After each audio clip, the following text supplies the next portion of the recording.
Hay fever, the springtime sneeze. As the days grow longer and the temperatures rise, nature awakens from its winter slumber. The air is filled with the sweet scent of blooming flowers, and the vibrant colors of spring paint a picturesque scene. But for many, this beautiful season comes with an unwelcome guest, hay fever, written by Dr. Mehmet Oz from the Dr. Oz Show. Dr. Oz, a renowned health expert, has dedicated his career to helping people understand and manage their health better. In this segment, he sheds light on the common yet often misunderstood condition of hay fever. Spring. Flowers are blooming, birds are singing, and you're sneezing uncontrollably.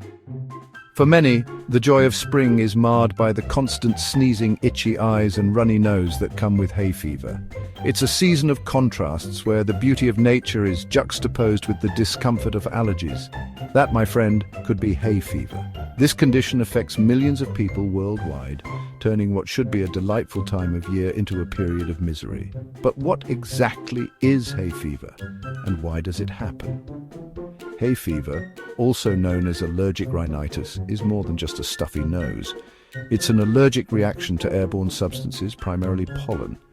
When these tiny particles enter your nasal passages, your immune system mistakenly identifies them as harmful invaders. It's your body's way of saying, hey, there's something in the air I don't like. Your immune system goes into overdrive, releasing chemicals like histamine to combat the perceived threat. This response leads to the classic symptoms of hay fever: sneezing, itching, and congestion. This something is usually pollen, a fine powder released by trees, grasses, and weeds. During spring, these plants release pollen into the air as part of their reproductive process. Unfortunately, this natural phenomenon can wreak havoc on those with hay fever. When it gets into your nose and throat, your immune system kicks into overdrive. The body's defense mechanisms, while well-intentioned, can cause significant discomfort.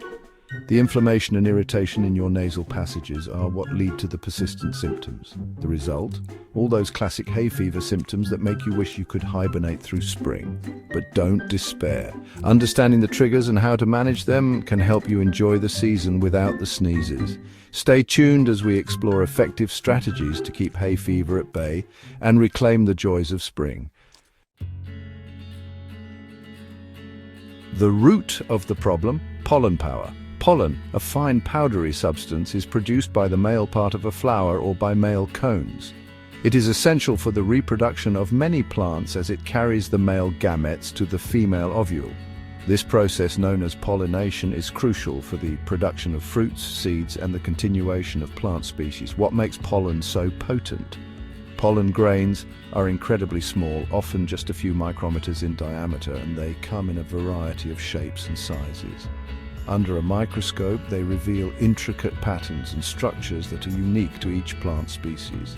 These tiny grains are designed to be lightweight and aerodynamic, allowing them to travel great distances. It's tiny, light, and designed to travel far, riding the wind to find other plants to pollinate. Some plants rely on insects, birds, or other animals to carry their pollen, but many use the wind to disperse it. This method of pollination is known as anemophily. The wind can carry pollen grains for miles, increasing the chances of successful pollination.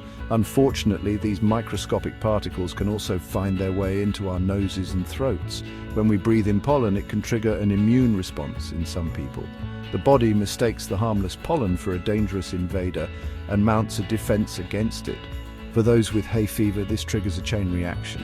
Hay fever, also known as allergic rhinitis, affects millions of people worldwide. Symptoms can range from mild to severe and can significantly impact a person's quality of life. Your body releases histamine, a chemical that sets off a cascade of reactions leading to those familiar symptoms. Histamine is part of the body's immune response and causes inflammation and irritation in the affected areas. Sneezing, runny nose, these symptoms are the body's way of trying to expel the pollen and protect itself from what it perceives as a threat. Itchy eyes and congestion. Congestion occurs as the blood vessels in the nose swell, making it difficult to breathe through the nose. It's like your body is waging a war against a harmless particle, leaving you feeling miserable in the process. Managing hay fever often involves avoiding pollen exposure, using medications to control symptoms, and sometimes undergoing allergy treatments to reduce sensitivity. Despite the discomfort it causes, Pollen remains a vital part of our ecosystem, ensuring the survival and diversity of plant life. Fighting back antihistamines and nasal sprays. When the pollen count rises, so do the symptoms of hay fever. Sneezing, itchy eyes, and a runny nose can make even the most beautiful spring day feel like a challenge. Don't worry, you don't have to surrender to the pollen invasion. There are effective ways to combat these symptoms and reclaim your enjoyment of the outdoors. Over-the-counter antihistamines are often the first line of defense against hay fever. These medications are readily available and can be found in most pharmacies. These medications work by blocking histamine, the troublemaker chemical responsible for your misery. Histamine is released by your immune system in response to allergens like pollen, causing those annoying symptoms. Another helpful tool is the nasal corticosteroid spray. These sprays are designed to reduce inflammation in your nasal passages, providing relief from congestion and irritation. Don't let the word corticosteroid scare you.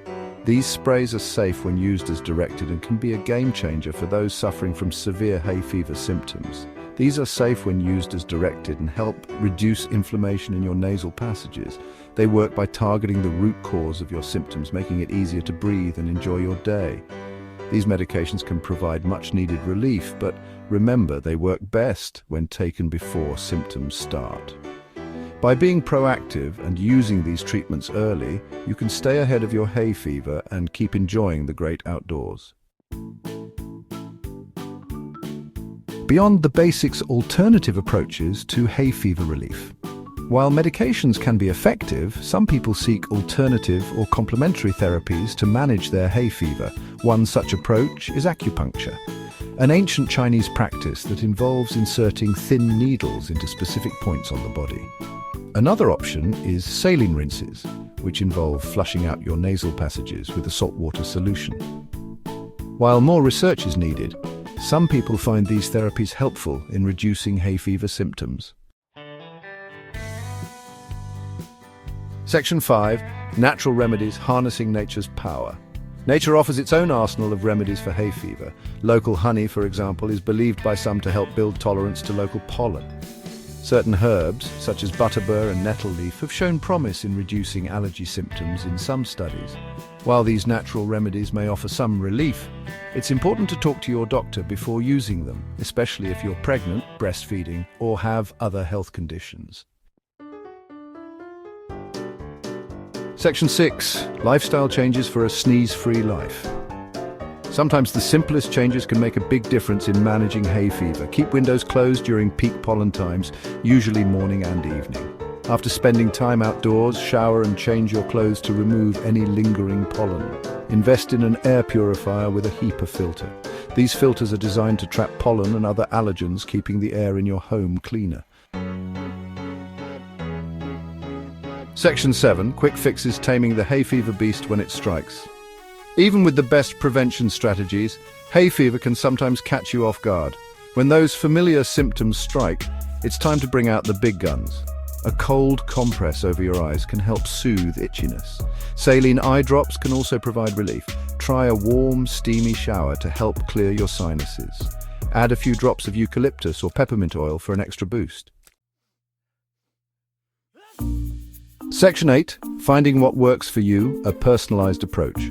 Remember, hay fever is a very individual condition. What works for one person may not work for another. Keep a symptom diary to track what triggers your hay fever and what provides relief. This can help you and your doctor develop a personalized management plan. Don't be afraid to experiment with different remedies and strategies until you find what works best for you. Section 9. Keep your chin up, hope for hay fever sufferers. Hay fever can be a real downer, but don't despair. With the right knowledge and tools, you can take control of your symptoms and enjoy the beauty of spring. Remember, you are not alone. Millions of people around the world share your struggle. By staying informed, proactive, and working closely with your healthcare provider, you can breathe easier and live a fuller, sneeze-free life.